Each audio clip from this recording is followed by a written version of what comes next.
Sri Sharda Devi and Her Divine Play, Chapter 28, page 525.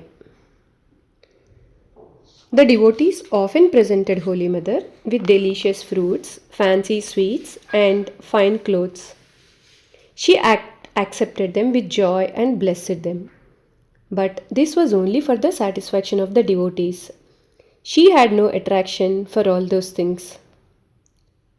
The mother wore saris that were suitable for middle class women, and she used them till they were torn. Sometimes she wore patched saris and distributed the new ones that she received to the poor and the needy. Surendranath Gupta, a disciple from Assam, wanted to buy a fancy silk sari for the mother. When she heard that it costs 80 rupees, she flatly refused to accept it. Realizing her devotee's eagerness, she asked her attendant to write to him, "If you want to spend that money, you should instead buy a piece of land that will serve the monks and the devotees." Holy Mother's new residence.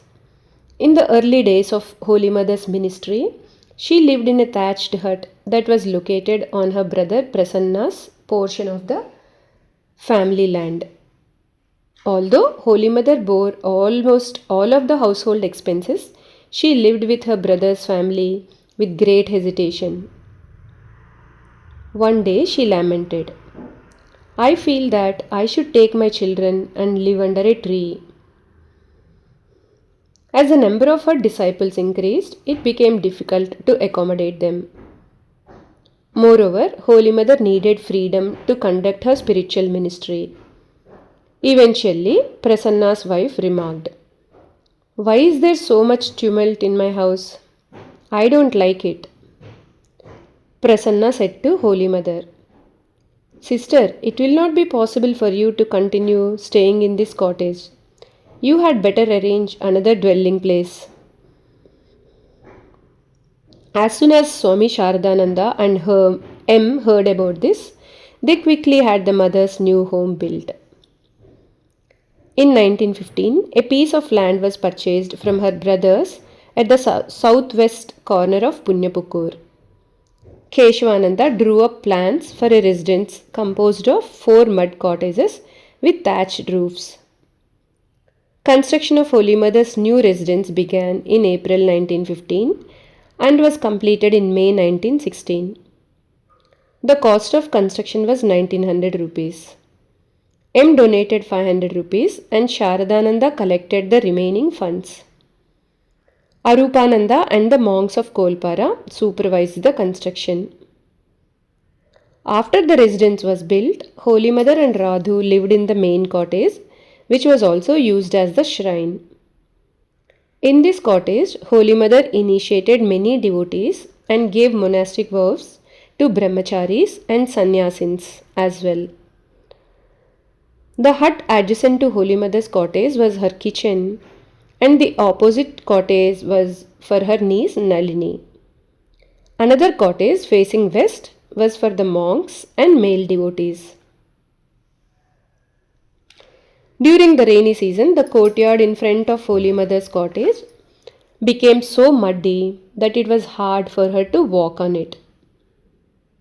Narayan Iyengar, later Swami Srivasananda, offered money to cover it with concrete, but Holy Mother objected, saying, "My son, it is not necessary to put concrete on the courtyard. The people will comment that we have a lot of money."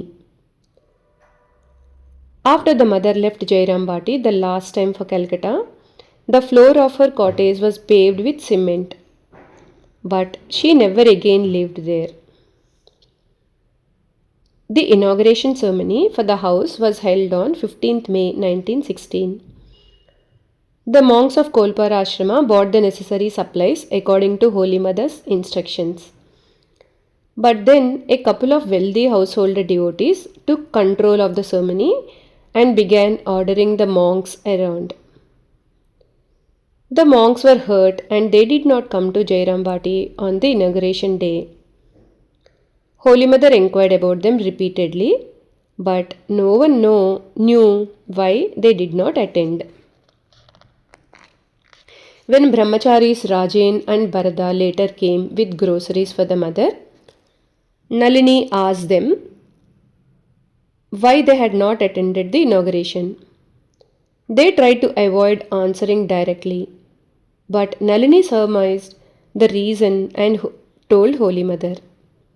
Holy Mother also learned that those wealthy devotees were planning to take her to Calcutta via Garbeta instead of Kolpara, which was her usual route. She firmly said, "These are all self proclaimed leaders. The boys of Kolpara maintain the center for me and the devotees. They do everything for me. Day and night they do whatever I need.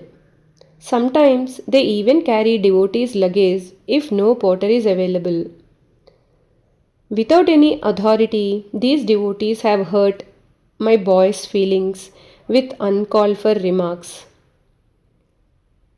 X is planning my Calcutta trip via Garbeta, crossing rivers and canals.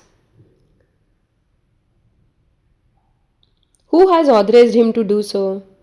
The Kolpara boys are my right and left hands. Whatever others may suggest, I shall always travel via Kolpara." Holy Mother's reassurance uplifted the monks' spirits. Jai Ma.